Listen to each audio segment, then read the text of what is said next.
आइए मैं आज 8 स्टेप्स के बारे में बात करता हूं। बहुत ही महत्वपूर्ण स्टेप है और यहां अगर आप इसको फॉलो करते हैं तो डेफिनेटली आपकी लाइफ में बहुत ज्यादा चेंज आ जाएगा। 8 स्टेप ऑफ स्मार्ट मेथड्स, यानी बुक रीडिंग और नोट टेकिंग दोनों के बहुत ही इंपॉर्टेंट मेथड्स के बारे में हम बात करने जा रहे हैं। सबसे पहला अगर हम बात करेंगे तो बुक रीडिंग और नोट्स टेकिंग दोनों एक साथ क्या किया जा सकता है? डेफिनेटली किया जा सकता है। आपको थोड़े से स्मार्ट मेथड की जरूरत पड़ेगी और अगर हम स्टेप बाय स्टेप चलें तो डेफिनेटली जो है वो हम यहां पर काफी अच्छे से अपनी प्रिपरेशन को कर सकते हैं। तो चलिए मैं आपको 8 वो तरीके बताऊंगा जिसमें आप अपनी कॉपी में स्मार्ट नोट्स और बुक पढ़ते हुए आप दोनों को लिंक कर सकते हैं और अच्छे से अपनी प्रिपरेशन को आगे लेकर चल सकते हैं। राइट दोस्तों, अब हम यहां पर बात करते हैं स्टेप 1। अब स्टेप 1 में जब सबसे पहले बात करते हैं, कोई बुक आपके पास है, suppose that you have a book, और आपके पास जो बुक है आप सबसे पहले उसको ब्राउज करना शुरू करिए। ब्राउज करने का मतलब होता है जैसे वेबसाइट पे ब्राउज करते हैं, वेबसाइट पे जाते हैं, पूरा वेबसाइट को देखने, उसके लेआउट को समझने की कोशिश करते हैं, वैसे यहां पर भी जो है वो यहां आपको भी बुक को ब्राउज करना है। यानी आप पूरी बुक का एक थीम जरूर लें कि ये मेरे हाथ में जो किताब है उसका बेसिकली थीम क्या है, वो बुक किसके बारे में है, उसके चैप्टर्स क्या हैं, ये इतिहास की किताब है, ज्योग्राफी की किताब है, किस चीज की किताब है, इसके इंडेक्स क्या है। राइट, अगर आप इसका सूचकांक देखेंगे कि लेखक ने इस किताब को किस रूप में लिखा है, इंडेक्स जरूर पढ़ा करिए आप इसमें। तो इंडेक्स इसका बेसिकली क्या है, ये बहुत ही ज्यादा इंपॉर्टेंट हो जाता है। और अब हम लोग यहां पर जो है बात करेंगे बुक, चैप्टर, थीम, इंडेक्स, इन सब चीजों के बारे में हम लोग यहां पर स्टेप 1 लेंगे। तो इससे क्या होगा, आपके किताब का एक लेआउट तैयार होगा कि मेरी किताब का ओरिएंटेशन क्या है। मान लो हिस्ट्री किताब पढ़ रहे हो, मॉडर्न इंडिया पढ़ रहे हो, तो मॉडर्न इंडिया में कहां से शुरू किया है विपिन चंद्रा ने या शेखर बंदोपाध्याय ने, फिर कैसे कैसे उन्होंने चीजों को जोड़ा है, गांधी कहां आए, नेहरू कहां आए, जनजातीय आंदोलन कहां हुए, ब्रिटिश के जो है वो कानून कहां बने। तो इन सब के बारे में आपको एक लेआउट मिलेगा कि मुझे एक्चुअली बुक के साथ क्या करना है, बुक कैसे डेवलप होगी, और उसको थोड़ी देर रुककर उसका इमेजिनेशन करें कि कहानी का फ्लो कहां जाएगा। लक्ष्मीकांत पढ़ रहे हैं, लक्ष्मीकांत में आपने देखा कि पहला जो चैप्टर है वो एक ब्रिटिश टाइम में कैसे कॉन्स्टिट्यूशन जो है डेवलपमेंट का बेसिक्स बना, वहां पर कौन कौन से, चाहे वो regulating act, fit India act, आपके इस तरह से मूवमेंट हुआ। फिर वहां से हम आजादी के बाद कैसे हमने अपना जो आजादी के बाद कौन कौन से सेगमेंट लिए, सत्ता को कैसे जो है वो हमने ट्रांसफर किया, किस तरह से हमने नए नए सेगमेंट शुरू किए, आगे चलकर हमारे संविधान का क्या निर्माण हुआ, संविधान के कौन कौन से भाग रहे। तो एक आपको पूरा ओवरव्यू मिलेगा किस तरह पार्ट 1, पार्ट 2, पार्ट 3 में क्या क्या मूवमेंट होती रही और आगे चलकर अमेंडमेंट की हमें जरूरत क्यों पड़ी। तो आप जब शुरुआत में स्टेप 1 को पूरी किताब का आपके दिमाग में एक पिक्चर तैयार होती, बड़ा रिलैक्स होकर इमेजिनेटिव वे में आपको स्टेप 1 पूरा करना होता है। इसमें कोई हड़बड़ी आपको करने की जरूरत नहीं है। जब स्टेप 1 पूरा हो जाए और आपके बुक के साथ आपकी कनेक्टिविटी हो जाए, आप एक थीम डेवलप कर लो, आप सोचो कि आप वहां हो, आप संविधान सभा में हो, आप गांधी की दांडी यात्रा में हो, एक थोड़ा सा उसकी इमेजिनेशन करना शुरू करो। स्टेप 2 बहुत इंपॉर्टेंट है, इसके लिए मैंने एक अलग से वीडियो बनाया था सेंस ऑफ अर्जेंसी के ऊपर, बहुत इंपॉर्टेंट सेगमेंट ये होता है। तो मैंने आपको बताया था कभी भी जब भी आप पढ़ाई करें, कंपटीशन के लिए आप पढ़ाई करें, तो डेफिनेटली आपको ये पता होना चाहिए कि आप जो है वो एक कंपटीशन में जा रहे हैं और डेफिनेटली यहां पर आपको टाइम ही सबसे बड़ा आपका एस्पेक्ट है। ज्यादातर स्टूडेंट सबसे बड़ी गलती स्टेप 2 में करते हैं, वो कोई बुक उठाते हैं, नई किताब होती है तो और ज्यादा भले आराम आराम से पढ़ूंगा, अभी कोचिंग शुरू की है, अभी प्रिपरेशन शुरू की है, तो कोई वो अपने लिए टाइम टेबल नहीं बनाते, कोई अपने लिए टाइमर सेट नहीं करते, यानी वो अपने दिमाग को भटकने के लिए पर्याप्त समय देते हैं। जिसको भी अभी सेंस ऑफ अर्जेंसी नहीं पता क्या होती है, उसके लिए मैंने पूरी अलग से एक वीडियो बनाई है सेंस ऑफ अर्जेंसी को लेकर। तो सबसे पहला जो होता है, आप सेकेंड स्टेप में आप आते हैं, जब भी आप पढ़ने बैठे, जब भी आप आज भी अगर 1 घंटा भी पढ़ने बैठे, मैं कह रहा हूं इसको नियम बना लीजिए, एक टाइमर सेट कर लीजिए। और ये घड़ी अपना फोन मत रखिएगा, एक 30-35 रुपए का टाइमर आता है सिंपली आज की डेट में, वो टाइमर जरूर रखें। टाइमर आपके दिमाग में सेंस ऑफ अर्जेंसी तय करता है। ज्यादातर ट्रेंड और अनट्रेंड स्टूडेंट के बीच में ये स्टेप 2 बहुत बड़ा एक जो है वो योगदान करता है। ध्यान से समझिएगा इस बात को, स्टेप 2 एक बहुत ही बड़ा योगदान तय करता है और यहां पर आपको टाइमर सेट करना होता है। राइट, आपको टाइमर सेट करिए कि मैं आज 1 घंटे पढ़ने बैठ रहा हूं, इसमें मेरा आउटकम क्या आएगा। सेंस ऑफ अर्जेंसी क्रिएट करिए कि मुझे हमें अपने दिमाग को भटकने नहीं देना है और टारगेट्स तय करिए, लक्ष्य तय करिए। ठीक है, आप इसमें लक्ष्य तय करिए कि मैं 1 घंटे में कितने पेजेस पढ़ लूंगा या कितने चैप्टर्स पढ़ लूंगा, या मैं जो है वो जितनी देर भी पढ़ने बैठ रहा हूं, आधे घंटे पढ़ने बैठ रहा हूं, कभी भी आज के बाद बिना टाइमर के आप पढ़ने नहीं बैठेंगे। इसमें जो सबसे बड़ा फायदा होगा, आपकी प्रोडक्टिविटी बढ़ जाएगी, आपका जो दिमाग भटक रहा है वो भटकना बंद हो जाएगा और आप बहुत फोकस होकर इसमें अपना काम कर पाएंगे। क्लियर है? एक टाइम स्लॉट बना लीजिए कि मैं 45 मिनट या 1 घंटा कितनी देर पढ़ने बैठूंगा, उसमें कितने पेजेस पढ़ूंगा, या उसमें कितने जो है मेरा चैप्टर कंप्लीट होगा, या मेरे नोट्स का कितना हिस्सा कवर हो जाएगा। अगर आप ये स्टेप स्किप करते हैं तो आपका दिमाग लीवरेज लेगा, आपका दिमाग जो होगा वो भटकने के लिए समय पाएगा, आप ख्यालों में डूबेंगे। चाहे आप बिगिनर हो, चाहे आप एक्सपीरियंस हो, आप एग्जाम दे चुके हो, सभी लोग इस स्टेप को फॉलो करने की आदत डाल लें। जब भी पढ़ने बैठे, आप 45 मिनट ही पढ़ने बैठे, कोई बात नहीं है, आप सबसे पहले अपना टाइमर रखें कि ये मेरा टाइमर है, उल्टा शुरू हो रहा है और हम यहां पे जो है अब मुझे क्या करना है, इसमें मेरे टारगेट्स तय हो। आप लिख लीजिए, एक डायरी बनाइए, उसमें लिखिए कि मेरा टारगेट है कि मैं ये आज 8 पेज पढ़ लूंगा। इसका सबसे बड़ा फायदा होगा, आपके दिमाग जैसे ही भटकेगा, आपका टाइमर पे आपकी नजर जाएगी और आपको अपने टारगेट्स याद आ जाएंगे। आप कभी भी सेंस ऑफ अर्जेंसी आपकी जो है प्रोडक्टिविटी कई गुना बढ़ा देती है। आप 3 टाइम्स 4 टाइम्स 1 घंटे का आउटपुट निकाल सकते हैं। और मैंने आपको पहले बताया था कि जितने भी टॉपर्स हैं वो इस क्वालिटी का बहुत ज्यादा उपयोग करना चाहते हैं और वो जानते हैं कि इसको कैसे उपयोग किया जाता है। अगर आप भी टॉपर बनना चाहते हैं, अगर आप भी जो टॉप रैंक में आना चाहते हैं, तो सेंस ऑफ अर्जेंसी का प्रयोग करना शुरू करिए। ये मेथड जो मैं आपको बता रहा हूं, ये बड़े बड़े सेमिनार्स में इंटरनेशनल वे में आपको बताया जाता है। राइट, आगे चलते हैं हम लोग और अब इसको थोड़ा सा और समझते हैं। स्टेप 3 क्या है? स्टेप 3 बहुत इंपॉर्टेंट है और मैंने अपने एक्सपीरियंस से देखा है कि स्टूडेंट अपनी पढ़ाई करते समय इस स्टेप को फॉलो नहीं करता है। क्यों? हम जैसे मान लीजिए आप यूपीएससी की प्रिपरेशन करने जा रहे हैं, आप 12th पास हो चुके होंगे, ग्रेजुएशन कर रहे होंगे या ग्रेजुएट हो चुके होंगे, तो ऑब्वियस सी बात है अब तक आपने कई किताबें पढ़ी होंगी, आपने कई चीजें जानती होंगे। कई बार स्टूडेंट आते हैं, मैंने देखा एक बहुत बड़ा नंबर है उनका, 60-70% ऐसे स्टूडेंट बोले सर हमें इस सब्जेक्ट के बारे में कुछ नहीं पता, सर हम इसके बारे में कुछ नहीं जानते। ऐसा संभव ही नहीं है। यूपीएससी का जो सिलेबस है बहुत ही जनरल, इसीलिए उसको जनरल स्टडी कहा जाता है। तो वहां पर क्या होता है कि वो बहुत जनरल चीजों के बारे में बात करते हैं। आपके आतंकवाद, अंतर्राष्ट्रीय संबंध, प्रधानमंत्री कहां आ जा रहे हैं, ये देश के गांव में भी चले जाओगे तो उनको पता होगा कि कौन क्या कर रहा है। बेसिक उसकी स्पेसिफिकेशन नहीं जानते होंगे, लेकिन हाँ वो उसके जनरलाइजेशन के बारे में जानते होंगे, सामान्य चीजों के बारे में जानते होंगे कि क्या चल रहा है देश में। ठीक है, कब 15 अगस्त है, कब 26 जनवरी, 15 अगस्त 26 जनवरी क्यों मनाया जाता है, इनको पास एक बेसिक नॉलेज होती है। यानी हम हमेशा जो है वो अपनी नॉलेज के साथ लैडन होते हैं, हमारे साथ वो सेगमेंट होता है। और साइकोलॉजी में भी ये चीजें उतनी सत्य है। बच्चा जब पैदा होता है तो उसको संसार के बारे में, ना भाषा के बारे में पता होता है, ना इस संसार के नियमों के, लेकिन उसको पता, अगर उसको भूख लगी है और अपनी मां का ध्यान अपनी तरफ आकर्षित करना है तो वो रोता है, चिल्लाता है। तो ये क्या होता है, ये हमारे जीन में ये नॉलेज होती है। तो हम ऐसा नहीं हो सकता कि हम नॉलेज शून्य हो जाए।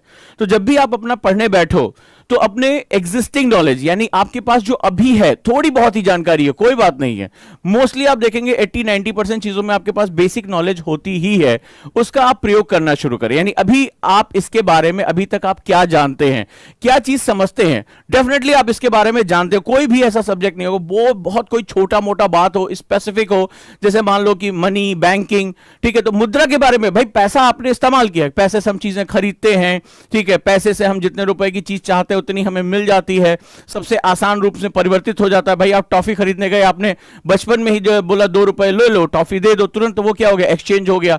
तो इस तरह के सिस्टम का मतलब क्या होता है कि हमें बेसिक नॉलेज होती है।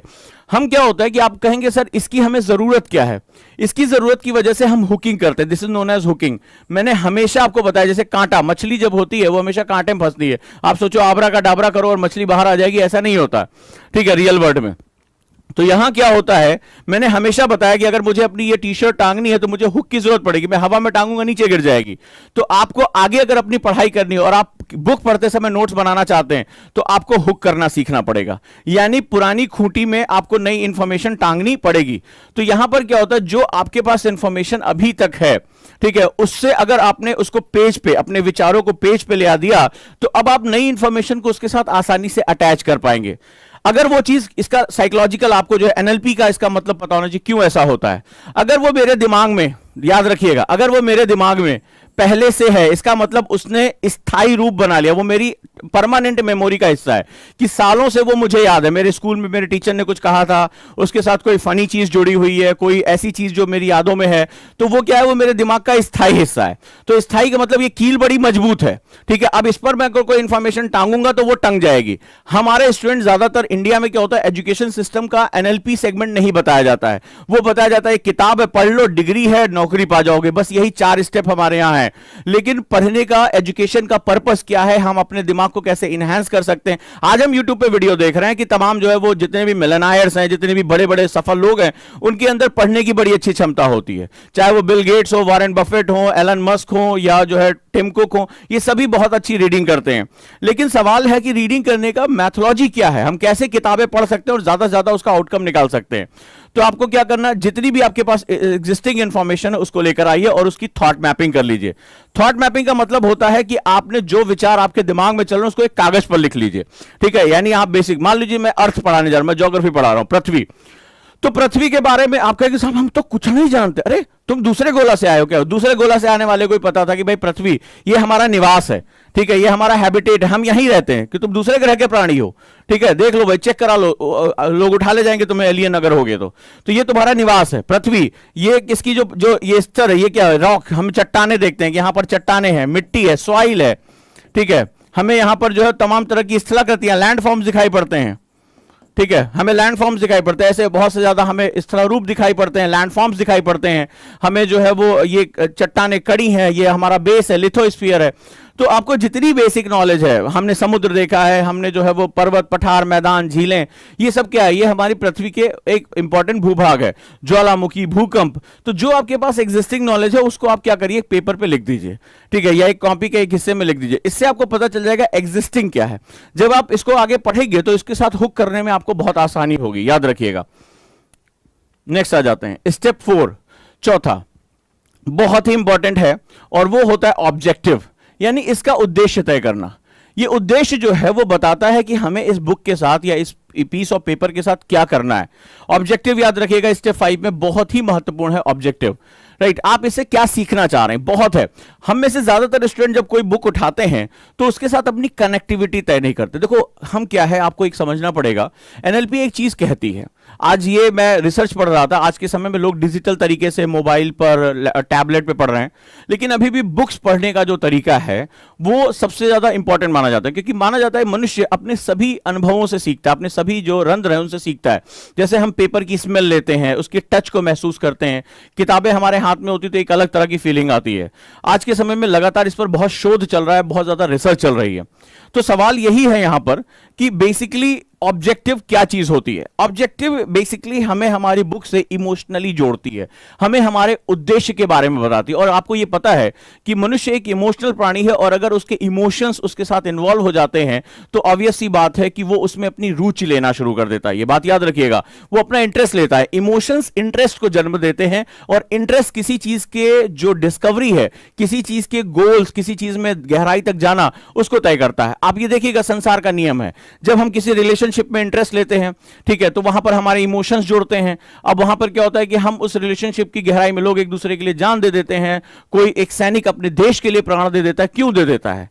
ठीक है, लोगों को अपनी जान सबसे ज्यादा कीमती होती है, लेकिन भारत माता की जय करते हुए शहीद हो जाते हैं, शहादत दे देते हैं कि दुश्मन को अपनी सीमा पे पैर नहीं रखने देंगे। उसके पीछे जो सबसे बड़ी ताकत होती है वो इमोशन होता है, और इमोशन के लिए हम अपना सबसे बड़ी चीज का बलिदान भी कर देते हैं। तो ये बड़ा इंपॉर्टेंट है। हम कई बार पढ़ाई में करते समय ये सब चीजें नहीं ध्यान देते, हमारे एजुकेशन सिस्टम में इन चीजों के बारे में नहीं बताया जाता है। वहां सिर्फ यही बात कही जाती है, पढ़ो पढ़ो पढ़ो पढ़ो, नंबर लेकर आओ, डिग्री ले लो और आगे बढ़ जाओ, ठीक है, नौकरी मिलनी होगी तो मिल जाएगी। बस हम इससे ज्यादा, हम भेड़ों की तरह इससे ज्यादा सोच ही नहीं पाते कि हमारे पढ़ने, हमारे एजुकेशन में हमें एक बेहतरीन इंसान बनाने, शोध, इनोवेशन, नई रास्ते खोजने, इतनी बड़ी आबादी के लिए जो समस्याओं का समाधान निकलेगा वो कहां से निकलेगा? वो एक बुद्धिजीवी, एक सोचने वाले प्राणी से निकलेगा। वो जो रास्ते लेकर आएगा, वो जो कम अनाज में ज्यादातर लोगों की भूख मिटा सकेगा, वो कम पानी को जो है वो ज्यादातर लोगों तक पहुंचा पाएगा, वो कम जमीन से उत्पादकता बढ़ा पाएगा, वो जो एयर को प्यूरिफाई करने के तरीके ढूंढेगा, वो जो इस कचरे के निस्तारण का तरीका ढूंढेगा,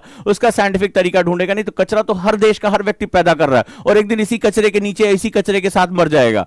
तो अभी ऐसी कंडीशन में एजुकेशन का जो पर्पस है, जिसके लिए मैं बात कर रहा हूं, उजांग आईएएस एकेडमी लगातार बात कर रही है, इनोवेशन कर रही है, एक संघर्ष कर रही है, उसका पर्पस यह है कि एजुकेशन हैज अ पर्पस। उसका एक उद्देश्य होता है हमारी शिक्षा का, और उद्देश्य यह होता है कि मैं क्यों चुना कि मैं सिविल सेवा के अभ्यर्थियों को पढ़ाऊंगा, राइट। इसका सबसे बड़ा कारण है क्योंकि आप उस पोस्ट पर पहुंचेंगे जहां परिवर्तन की शक्तियां आपके पास होंगी। अगर ढेर सारे उजांकियन वहां पहुंचते हैं और वो परिवर्तन की अलख जगाते हैं, वो एक चेंज के लिए डिटरमाइंड है, वो जानते हैं कि मैं इस संसार को एक नया रास्ता दे सकता हूं, मैं अपनी एजुकेशन मेथड का प्रयोग करके एक नई चीज को इनोवेट कर सकता हूं, समाज में परिवर्तन लेकर आ सकता हूं, तो इस देश में बहुत बड़ा परिवर्तन होगा। हम विश्व गुरु थे, हमारा इतिहास हमें पता नहीं है, हम अपने अभी तक के पूरे इतिहास में 2/3 हिस्से में वर्ल्ड के लीडर रहे हैं, चाहे वो हमारे इनोवेशन रहे हो, हमारा व्यापार रहा हो, हमारी अर्थव्यवस्था रही हो, हैंडीक्राफ्ट रहा हो, एजुकेशन सिस्टम रहा हो, विश्व के सबसे बड़ी यूनिवर्सिटी, पहली यूनिवर्सिटी हमारे पास रही है। दुनिया हमें वेस्टर्न हमें नहीं सिखा सकता कि तुम ये सीखो वो सीखो, जब वो सीखने की हालत में भी नहीं थे तो हम अपनी ज्ञान के चरम पर थे। तो इतिहास उठाकर देख लीजिए, अगर आप हिस्ट्री में थोड़ी भी रुचि रखते हैं तो 2/3 हिस्से में हम टॉप पर थे, लेकिन अचानक से हम बॉटम की तरफ कैसे आ गए, हमें यह समझना पड़ेगा। क्योंकि हमारी समाज में हमारा कंट्रीब्यूशन कम होता चला गया, हम एक ऐसे रैट रेस, ऐसे चूहों की दौड़ में प्रवेश कर गए जहां पढ़ाई नौकरी, इससे आगे हमें सोचने का कभी मौका मिला ही नहीं। और जिसका हमें नुकसान क्या हुआ कि नौकरी के चक्कर में हम आश्रित होते चले गए। तो अब ऐसी कंडीशन में आप में से कुछ लोग ऐसे हैं, मैं ये नहीं कहूंगा आप सिस्टम में जाके बदलाव कर दो, लेकिन हां, सिस्टम के अंदर जाकर बदलाव की प्रक्रिया शुरू करो। सिस्टम को बदलाव कर पाओगे नहीं कर पाओगे, ये एक व्यक्तिगत विषय हो जाता है, एक पर्सनल सब्जेक्ट हो जाता है, लेकिन इतना तय है कि ऑफिसर्स बनकर अब सिस्टम के अंदर जाकर सिस्टम में परिवर्तन कर सकते हो, राइट। तो मेरे ख्याल से आप करोगे। तो अगला जो ऑब्जेक्टिव होता है बड़ा इंपॉर्टेंट होता है। ऑब्जेक्टिव क्या चीज तय करता है, ये सब समझिए। ऑब्जेक्टिव मैंने आपको बताया, ये हमारे दिशा को तय करता है, हमारे इमोशंस को तय करता है। फॉर एग्जांपल मैं आपको बताता हूं, एग्जांपल समझोगे। मान लीजिए चाचा चौधरी की कॉमिक्स है, वेद प्रकाश शर्मा, केशव पंडित किसी का नॉवेल है। अब जब नॉवेल आप पढ़ते हो तो आपको ऑब्जेक्टिव पता होता है, आप इंटरेस्ट के लिए, आप टाइम पास करने के लिए पढ़ रहे हो। अब चाचा चौधरी में ये थोड़ा ना होता चाचा चौधरी उठाई साबू को गुस्सा क्यों आता है, या जो है आप जब पढ़ रहे हो केशव पंडित या जो है वेद प्रकाश शर्मा, या तो भैया कातिल ने किस तरह से चाकू निकाला, चाकू की लंबाई 9 इंच, ऐसा थोड़ा नोट्स बनाते हो उसके, ठीक है। आप उसको एक स्पैन में आराम से बैठे बैठे पढ़ जाते हो, क्योंकि आपको उसका ऑब्जेक्टिव पता होता है कि मेरा इसके साथ ऑब्जेक्टिव, मेरा ऑब्जेक्टिव फन है, मेरा ऑब्जेक्टिव टाइम पास है, मनोरंजन है मेरा ऑब्जेक्टिव, तो मैं इसको इसी तरह उसके लिए नोट्स लेके नहीं बैठता। हाँ, फिर 9 इंच का चाकू उसकी पीठ में घुसा दिया, इस तरह से नहीं होता कभी। यहां पर क्या होता है, जब आप अपना ऑब्जेक्टिव रुकते हो कि मेरा सब्जेक्ट क्या है, मैं हिस्ट्री पढ़ रहा हूं, मैं ज्योग्राफी पढ़ रहा हूं, मैं इकोनॉमी पढ़ रहा हूं, साइंस पढ़ रहा हूं, पॉलिटी पढ़ रहा हूं, कुछ भी सब्जेक्ट अपना पढ़ रहा हूं, तो ऐसी कंडीशन में इनका उद्देश्य क्या है। हिस्ट्री का टॉपिक बिल्कुल अलग होता है, कहानियों के रूप में चलता है, इसमें भी कई हिस्से हो गए, एंशिएंट हो गया, मेडाइवल हो गया, मॉडर्न हो गया। तो मैं किस कालखंड में हूं, ठीक है, किस कालखंड में, आधुनिक भारत में हूं, मॉडर्न इंडिया में, किस तरह से देश को आजाद कराया गया, देश को आजाद कराने की अवधारणा क्या थी, आपने वहां जोड़ा। लेकिन ज्योग्राफी में जैसे आओगे तो ये कॉन्सेप्ट बिल्कुल बदल जाएगा, यहां पर थोड़ा सा साइंस, थोड़ा सा मैथमेटिक्स के हिसाब से ये चलना शुरू होगा। इकोनॉमिक्स में सब्जेक्ट बहुत ज्यादा जो है वो आर्थिक हो जाता है, बहुत ज्यादा जो है मैथमेटिक्स हो जाता है। साइंस और पॉलिटी में बिल्कुल ही अलग रूप से यही हिस्ट्री का जो है एक्सटेंशन आपको यहां पर दिखाई पड़ता है। तो ऐसी कंडीशन में अगर आप ध्यान से देखेंगे तो ये सब्जेक्ट्स अलग अलग रुचि के सब्जेक्ट्स होते हैं। कई बार स्टूडेंट ये सोच ही नहीं पाता, उसको लगता है बुक पढ़नी है सिलेबस। मेरे पास ऐसे हजारों की संख्या में मैसेज आते रहते हैं, सर बुक बता दीजिए कौन सी पढ़नी है, सर ये कैसे पढ़ना है, इसके बाद ये पढ़ लूं। लेकिन क्यों, उसका ऑब्जेक्टिव क्या है, इससे आप क्या सीखोगे, आप आउटपुट क्या निकालोगे, इसके बारे में आपको एक मेंटल पिक्चर बनानी पड़ती है। जब आप ये मेंटल पिक्चर बनाते हो तो एक्चुअली में आपका आपके सब्जेक्ट से जुड़ाव हो जाता है। और आप ये बात बहुत अच्छी तरह मानते होगे, अगर इस बात को एक्सेप्ट करते होगे तो आप मुझे बताओगे हाँ ऐसा होता है कि कई सब्जेक्ट्स में आपका जुड़ाव बहुत गहरा होता है और आप उस सब्जेक्ट में अच्छा भी करते हो। लेकिन कई ऐसे सब्जेक्ट होते हैं जहां पर आपकी कनेक्टिविटी नहीं बन पाती है और आप आउटपुट अच्छा नहीं निकाल पाते हो। इस बात को आप मानते हो या नहीं मानते हो, आप मुझे बताओगे। नेक्स्ट आ जाते हैं स्टेप 5 पे, बहुत इंपॉर्टेंट है स्टेप 5। अब हम यहां पर अपना जो बुक है मेरे हाथ में उसका हम आउटपुट निकालना शुरू करेंगे और हम सबसे पहले इसका ओवरव्यू करेंगे। ओवरव्यू का मतलब होता है जो मेरा चैप्टर है, ठीक है। अब हम पीछे के स्टेप के लिए अब हम इसका ओवरव्यू करेंगे। मुझे बेसिकली किस चीज के नोट्स बनाने हैं, मुझे पढ़ना भी है, याद भी करना है, नोट्स में भी लेकर आना है। ये आपका टाइम लगभग आप मान के चलिए 40% टाइम आपका बचा देगा अगर आज मेरा जो ये बुक मेथड, जो रीडिंग का मेथड आप करते हैं। अब यहां पर क्या है, सबसे पहले आप सारी चीजों के नोट्स एक साथ नहीं बनाते।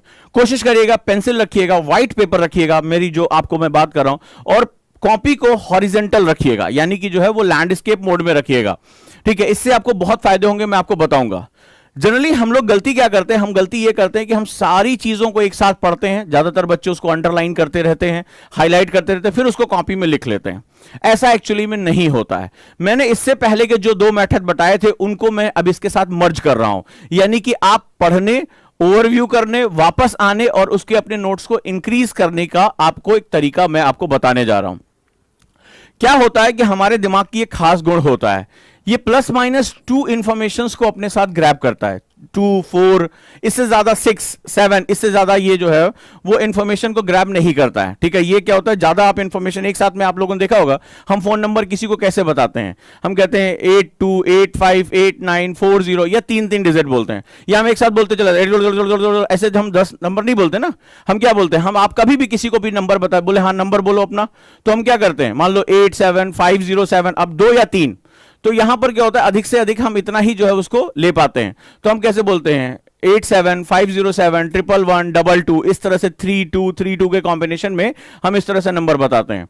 तो अब ऐसी कंडीशन में क्या होगा कि यहां पर जो है आप देखेंगे कि आपका जो डिजिट्स को या जो इंफॉर्मेशन को ग्रैब करने का तरीका है वो बिल्कुल अलग है।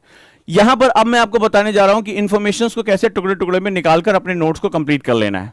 सबसे पहले हम बात करेंगे कोई भी मेन थीम, जैसे मान लो आप गांधी पढ़ रहे हो, आप जो भूगोल में कोई जो है इंटीरियर ऑफ द अर्थ, पृथ्वी के अंतरतम की जानकारी पढ़ रहे हो, ज्वालामुखी, भूकंप, कुछ भी पढ़ रहे हो, तो आपको सबसे पहले कागज के बीचों बीच में एक मेन थीम लिख लेनी कि आपका टॉपिक क्या है, या आपका सब्जेक्ट क्या है, या आपका आज क्या पढ़ने जा रहे हो। ठीक है, जो सेंट्रल पिक्चर है आपकी उसमें आपने लिख लिया। इसके बाद आप सबसे पहले 4 जो है वो ब्रांचेस को ड्रॉ करोगे, सिर्फ 4। ठीक है, और जो इंफॉर्मेशन पढ़ रहे हो उसको आप फर्स्ट रीडिंग में जल्दी जल्दी पढ़ते हुए इसको मार्क करते हुए, आप इसको नाम भी रख सकते हो, इसको जो है वो C1 हो गया, H हो गया, R हो गया, C2 हो गया। यानी मैं जब ऐसे अपनी बुक पढ़ रहा हूं ना, बुक पढ़ता जा रहा हूं, तो कंटेंट मतलब क्या है कि इसका जो है इंफॉर्मेशन, यानी कि ये जो है फैक्ट क्या है मेरे पास, इसको ऐसे समझ लो कि मेरे पास फैक्ट क्या है। ठीक है, कुछ सन दिया हुआ है, कुछ इंपॉर्टेंट चीजें दी हुई हैं, कोई इनपुट्स आ रहे हैं। फिर दूसरा हेडिंग्स क्या है, यानी इसका जो है वो शीर्षक क्या है। ठीक है, शीर्षक क्या है, तो यानी हेडिंग्स कौन कौन सी हैं, जैसे मान लो शिखर बंदोपाध्याय पढ़ रहे हो या कोई भी लक्ष्मीकांत पढ़ रहे हो, तो उसमें आपने देखा कि संविधान क्या है, संविधान का विकास का क्रम क्या है, इसके बाद आपने देखा कि संविधान सभा क्या है, कौन से लोग उसमें थे, तो आपने उसके बारे में बेसिक जानकारियां ले ली। रिजल्ट यानी कि जो भी चीज पढ़ रहे हो उसका जो है वो एक क्या आपने देखा कि आउटपुट क्या है, परिणाम क्या निकल रहा है, और आप अंत में इसको क्या, इसका जो है वो उपसंहार कर सकते हो, इसके बारे में आप क्या अपने राय दे सकते हो। तो सबसे पहले यहां पर बात करेंगे, तो कंटेंट हमारा क्या क्या है, कौन कौन से इंपॉर्टेंट फैक्ट्स हैं, इंपॉर्टेंट इवेंट्स हैं, घटनाक्रम है, ये आपने उठाया। तो आप जैसे पढ़ते जा रहे हो, मान लो ये मेरा एक पैराग्राफ है, एक चैप्टर है, ध्यान से समझते जाना, ये मेरा चैप्टर है, मैं पढ़ता गया, पेंसिल या मेरे पास कोई एक हाईलाइटर या कुछ भी ऐसे लिखने का है, मैंने यहां लिख लिया ये C1 है। C1 का मतलब क्या हुआ, ध्यान से मैंने कोड मार दिया, किताब को पढ़ता जा रहा हूं, मैंने कोड मार दिया C1 है। C1 का मतलब है ये इंपॉर्टेंट एक घटनाक्रम है, इंपॉर्टेंट इवेंट है। ठीक है, जैसे मान लीजिए बारदोली सत्याग्रह हो गया, या खेड़ा हो गया, या अहमदाबाद का आंदोलन हो गया, तो यहां पर ये क्या हुआ, ये यहां से फैक्ट है, इसी के आसपास कहानी चलती है। फिर सरदार ने क्या किया, सरदार की उपाधि उनको दी गई, उन्होंने कैसे जो है समितियों को इकट्ठा किया, कैसे लोगों को आंदोलित किया, कैसे जो है वो अंग्रेजों के खिलाफ, लगान के खिलाफ उन्होंने जो है वो पूरा आंदोलन खड़ा किया। लेकिन किसी भी घटना से, किसी भी इवेंट से हमारी कहानी की शुरुआत होती है, याद रखिएगा, कोई भी आप किताब पढ़ लें, ठीक है, किसी भी किताब को पढ़ें, आपकी किसी इवेंट से, किसी भी एक घटना से, किसी फैक्ट से जो है वो हमारी कहानी की शुरुआत होती है। क्यों हम इकोनॉमी पढ़ेंगे, फॉर द इकोनॉमिक्स सबसे टफ है, सबसे मैथमेटिक्स है, तो भाई हम कहेंगे भारत की जीडीपी गिर रही है, या भारत में बैंक दर बढ़ा दिया गया, महंगाई बढ़ती चली जा रही है, पेट्रोल वट्रोल सबका, खाद्य महंगाई बढ़ती चली जा रही है। सो मेरे लिए फैक्ट क्या हुआ, मेरे लिए महंगाई, इन्फ्लेशन इंपॉर्टेंट फैक्ट है। अब इन्फ्लेशन के प्रोसेस क्या है, इन्फ्लेशन के रिजल्ट्स क्या है, कंक्लूजन कैसे निकालोगे कि महंगाई हमेशा क्या बुरी होती है, महंगाई के प्रकार कितने हैं, तो सबसे पहले हम इसके बारे में जानेंगे। तो मैंने क्या किया, C1 लिख लिया, ये मेरा H हो गया, हेडिंग हो गई, यहां पर कुछ इंपॉर्टेंट है, ये हेडिंग का मतलब कई बार इंपॉर्टेंट जो होती जानकारियां भी होती हैं, हेडिंग हो गई। इसके बाद हम परिणाम रिजल्ट पे आए कि भाई अब ये महंगाई बढ़ेगी तो इससे क्या क्या प्रभाव होंगे। ठीक है, महंगाई बढ़ेगी तो किस तरह से दुष्चक्र शुरू होगा, हम गरीबी के दुष्चक्र में फंस सकते हैं, चीजें कैसे महंगी होगी, डिमांड सप्लाई गैप कैसे होगा। ठीक है, तो हम रिजल्ट्स के बारे में R हमने कोड कर लिया, और इसके बाद C2 यानी कि मैं इस पे कंक्लूजन दे सकता हूं, यस ये बुरी है या अच्छी है। अगर हम एक तरह से कहें कि जो क्रीपिंग इन्फ्लेशन होती है वो बहुत अच्छी होती है, ठीक है, लेकिन जो गैलोपिंग इन्फ्लेशन होती है यानी कि उछलती कूदती महंगाई वो बहुत बुरी होती है, अर्थव्यवस्था को फंसा ले जाती है। तो इस तरह से अगर हम बात करेंगे तो हमें क्या होगा, यहां पर इसके कोड कर लिए, यानी हमने क्या किया HC1 C2 R ये हमने कोड कर लिया। तो कोड करते ही अब हम मुझे क्या करना है, मुझे यहां उठाना है और इसके ऊपर छोटे छोटे पॉइंट्स डाल देने हैं अपने नोट्स में, ये छोटे छोटे पॉइंट्स, यानी इसको रीअरेंज कर देना है। अब मेरे हिसाब से ये रीअरेंज हो जाएगा, डन। इस तरह से आप क्या होगा, अपने फैक्ट्स को, जो बड़ा फैक्ट है उसको 4 टुकड़ों में तोड़ दोगे। अब ये हमारे लिए इसको पचाना बहुत आसान हो जाएगा। नेक्स्ट आ जाते हैं स्टेप 6, प्रीव्यू। प्रीव्यू का मतलब होता है कि जब आप माइंड मैप नहीं देख रहे थे, आप इसको दोबारा पढ़ेंगे अगेन, ठीक है। अब इसमें कोई फैक्ट रह गया जो उसमें आपको पहली रीडिंग में समझ में नहीं आया, तो जब आप सेकंड रीडिंग हल्का सा कर रहे होंगे, सेकंड रीडिंग कर रहे होंगे, और डरिएगा नहीं क्योंकि आप अब रीडिंग और नोट्स दोनों बना रहे हैं, तो अब आप क्या होगा, मैंने इसीलिए पेंसिल यूज करने के लिए कहा, तो उसमें आप ऐड ऑन कर देंगे, प्लस ऐड। कोई फैक्ट आपका छूट गया, कोई ऐसा हेडिंग थी जो आप ध्यान नहीं दे पाए, पहली रीडिंग में नहीं दे पाते हैं, तो आप गए और धीरे से उस इंपॉर्टेंट फैक्ट को, इंपॉर्टेंट घटना को, इंपॉर्टेंट रिजल्ट को उठाया और वहां पर डाल दिया, ठीक है। ये आपने इसके साथ जो है वो करना शुरू किया, तो इससे क्या होगा, प्रीव्यू हो जाएगा, ठीक है। अब ये हमारा ओवरव्यू के साथ प्रीव्यू का सिस्टम आ जाएगा। इसके बाद जो है वो डेफिनेटली अब आप चाहेंगे कि आपके इसमें डेप्थ, यानी आप जो है और नई नई चीजों को आइडेंटिफाई कर सकें, तो इसके बाद होता है इन व्यू। जो अगला स्टेप 7 है वो इन व्यू, यानी अंदर जाकर देखना, ठीक है। अब एक्चुअली में इसमें जो है वो आप गहरे से, अब आपको लेआउट पता चल गया कि मुझे अपनी किताब को घेरना कितना है। अब इसमें आपको गहराई से इसमें जो इंपॉर्टेंट सेगमेंट्स है, जैसे इसका रिजल्ट के साथ साथ आप अगर देखेंगे इश्यूज क्या है, ठीक है, मुद्दा क्या है, इसमें मुद्दा क्या बन रहा है, भारत सरकार ये क्यों नहीं कर पा रही, ट्रिपल तलाक एक मुद्दा बन जाता है, ठीक है। तमाम इस तरह के मुद्दे जो है वो हमारे सामने आ जाते हैं डेली। डेवलपमेंट वर्सेस एक्सट्रीमिज्म, नक्सलवाद मुद्दा, आतंकवाद एक मुद्दा बन जाता है, क्योंकि ये लगातार चलते रहते हैं। तो इन इश्यूज की गहराई क्या है, प्रॉब्लम कितनी गहरी है, तो इन इश्यूज को आइडेंटिफाई करना है। मान लो अभी जल है, तो जल में अगर बात करें तो अंतर्राष्ट्रीय विवादों में भारत के साथ पाकिस्तान, बांग्लादेश, चाइना, इन सब के साथ हम जल विवादों को झेल रहे हैं। यहां तक कि स्टेट्स के बीच में भी कावेरी जल विवाद हो गया, अब जो यूपी एमपी के बीच में जल विवाद हो जाते हैं, तो इन लोगों को दिल्ली हरियाणा के बीच में, तो यहां पर हम क्या होता है कि यहां पर हम जल एक मुद्दा बन जाता है। तो हमें अगले स्टेप में 7th स्टेप, अब जब तक क्या होगा, तब तक आपको सब्जेक्ट का ढेर सारा ओवरव्यू मिल चुका होगा और आप ढेर सारे फैक्ट्स को वहां से हटा चुके होंगे। अब ये मुद्दा सबसे इंपॉर्टेंट होता है और इस पर आपकी नजर आ जाएगी बेसिकली इशू कितना हमारा गहरा है, कितना इंपॉर्टेंट है, राइट। इसके बाद लास्ट स्टेप होता है 8th स्टेप, और उसमें क्या होता है, हम रिव्यू करते हैं। रिव्यू का मतलब हम इसको रिवाइज भी करते हैं, ठीक है। जो भी आपने पढ़ाया है, आपने बनाया है, उसको रिवाइज कर लो क्विकली, क्योंकि हम 30 मिनट्स के अंदर, ये नियम होता है 30 मिनट्स के अंदर आपका पहला रिवीजन हो जाना चाहिए, नहीं तो वो चीज आपके दिमाग से एस्केप होनी शुरू हो जाएगी, राइट। तो इसका हम रिवाइज करेंगे, कोई इंपॉर्टेंट फैक्ट छूट गया है तो उसको प्लस ऐड ऑन करेंगे और आपका नोट्स इक्वल टू क्या होगा, स्मार्ट नोट्स प्रिपेयर हो जाएगा।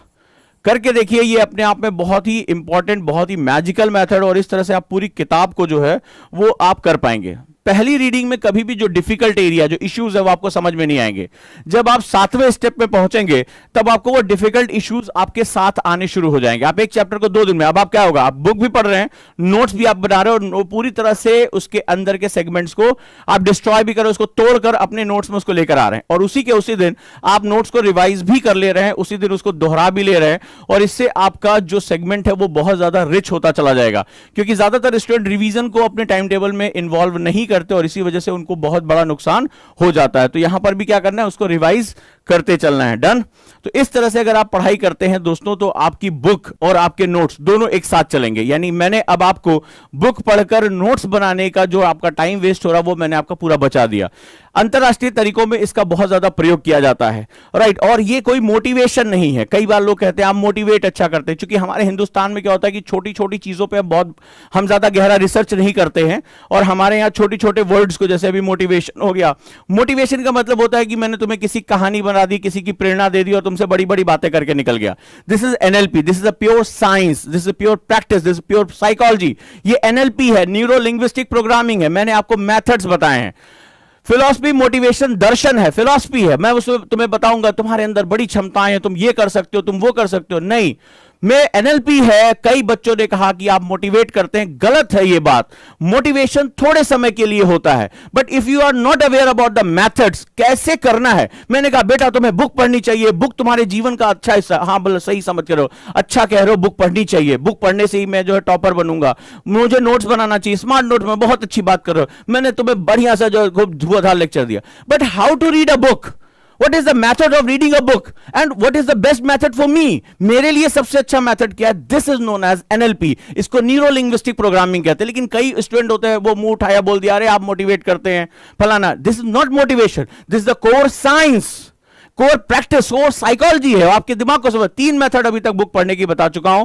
आप इंटरनेशनल एरिना में चले जाएं, हजारों डॉलर के सेमिनार होते हैं। पर चूंकि हमारा भारत में ही शिक्षा पद्धतियों में बहुत पिछड़ापन है, हमें उसको एड ऑन करना पड़ेगा, हमें वैल्यू एडिशन करना पड़ेगा। क्योंकि मैं भारतीय संस्कृति का जब अध्ययन करता हूं, मुझे ऐसा कोई कारण नहीं मौजूद नजर आता कि जिसकी वजह से हम भारतीय आज इतना पिछड़ते चले जा रहे हैं। आज हमारे ऊपर समस्याओं का अंबार लगा हुआ है। पूरे जीवन का ज्यादातर हिस्सा सिर्फ हम 2 वक्त की रोटी के जुगाड़ में निकाल देते हैं। और जबकि भारत का इतिहास यह कहता है, आप किसी भी किताब को पढ़ो, आप टीएसआर सुब्रमण्यम को मेरे कहने पे पढ़ लो, जो cabinet secretary, higher most IAS officer थे, उनकी किताब इंडिया टर्निंग पॉइंट पे पढ़ना। पहले चैप्टर में बताते हैं कि भारत के 2/3 इतिहास में हम पूरी दुनिया के बॉस थे, हम पूरी दुनिया के गुरु थे। आज ऐसा क्या हो गया? उस फंडामेंटल को करेक्ट करने निकला हूं, उस मशाल को लेकर निकला हूं। हो सकता है मैं अकेले निकला हूं, हो सकता है मेरे विरोधी बहुत ज्यादा, हो सकता है कि मेरी बातें भी समझ में नहीं आ रही हैं।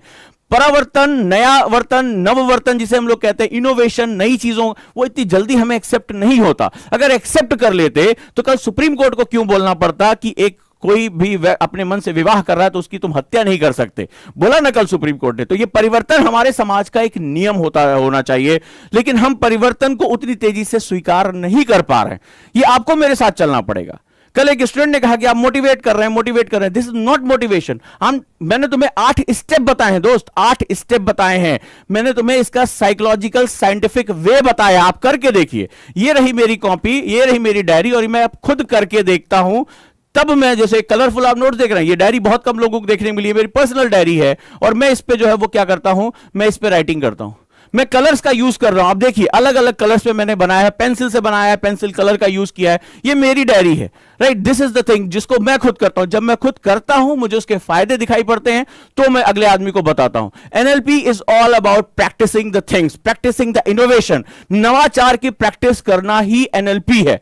आपके ब्रेन, आपके माइंड को समझना बहुत जरूरी। सबसे ताकतवर इंस्ट्रूमेंट यही है, और सबसे डिस्ट्रक्टिव इंस्ट्रूमेंट भी यही है। यही कत्ल कराता है, यही लोगों की जान बचाता है, यही डिस्ट्रॉय करता है, ये ड्रग्स बिचवाता है, और यही लोगों को दवाइयां भी देता है। यही डॉक्टर भी बनाता है और यही कातिल भी बनाता है। सब कुछ यहीं पर है। यही आईएएस ऑफिसर बनाता है और यही मजदूर बनाता है। शरीर का कोई अंतर नहीं है, अंतर है सिर्फ दिमाग, मोटिवेशन, उसका जो डायमेंशंस, और एनएलपी ट्रेनिंग का। तो मैं आपको यहां ट्रेन करने की कोशिश कर रहा हूं। एक मशाल लेकर निकला हूं, पता नहीं शायद अकेले निकला हूं, हो सकता है कि कई मेरे साथ ओजांकियन भी मेरे साथ हों, वो दूसरों को प्रेरित करते हो, वो दूसरों को इसके साथ जोड़ते हो। परिवार जुड़ेगा नहीं जुड़ेगा, मैं पीछे मुड़कर अभी नहीं देख रहा हूं। मुझे पता है कि मैं भारत का एक नागरिक हूं, और मैं भारत की संस्कृति, भारत की शिक्षा व्यवस्था, भारत की शासन में बहुत अधिक बिलीव करता हूं। और मैं मानता हूं कि हम जो है वो 2/3 इतिहास में ज्ञान, विज्ञान, सामाजिक व्यवस्था, अर्थव्यवस्था, हैंडीक्राफ्ट, इन सब में सर्वोपरि थे। मैं किसी जो है वो किसी लेफ्टिस्ट के साथ या किसी सेकुलर के साथ मैं विवाद नहीं करना चाहता। मैं भारतीय संस्कृति में बिलीव करता हूं, और मुझे लगता है कि जो चीज हमारे पास पहले थी, हम कोई नई चीज खोज नहीं रहे हैं। हम संसार को अपनी चीजों के बारे में दुनिया को बताने के लिए तैयार हो रहे हैं। मेरा बस सिंपल सा यही मुहिम है, और मैं विश्वास करता हूं, और अध्ययन के साथ विश्वास करता हूं। तो यह मेरा विश्वास है कि हमारे पास वो चीज है, हम उसको वापस लेकर आ रहे हैं। हम कोई चीज पश्चिम से उधार नहीं मांग रहे हैं, ना हमें चाहिए। तो आप उसके साथ जुड़ सकते हैं, उस मुहिम के साथ आगे बढ़ सकते हैं। और आपको यह समझना पड़ेगा, दिस इज नॉट मोटिवेशन, ठीक है? Please don't do this word for me. ये मोटिवेशन नहीं है, this is total neuro linguistic programming. शायद अभी आप इसके बारे में नहीं जानते होंगे। ये आपके दिमाग की प्रोग्रामिंग को ठीक करने की कोशिश कर रहा है। स्टेप्स, साइंटिफिकली स्टेप बता रहा, आप करके देखिए। मैंने किया है, अगर ये मैं नहीं करता तो आपको नहीं बताता, राइट? मैंने किया, मुझे उससे फायदे हुए हैं, मेरा टाइम बचा है। आप भी अपना टाइम बचाइए, क्योंकि सारा खेल तो समय का है। आपका कॉम्पिटिटर इस समय आपसे आगे जा रहा है, उससे आपको आगे जाने के तरीके ढूंढने होंगे।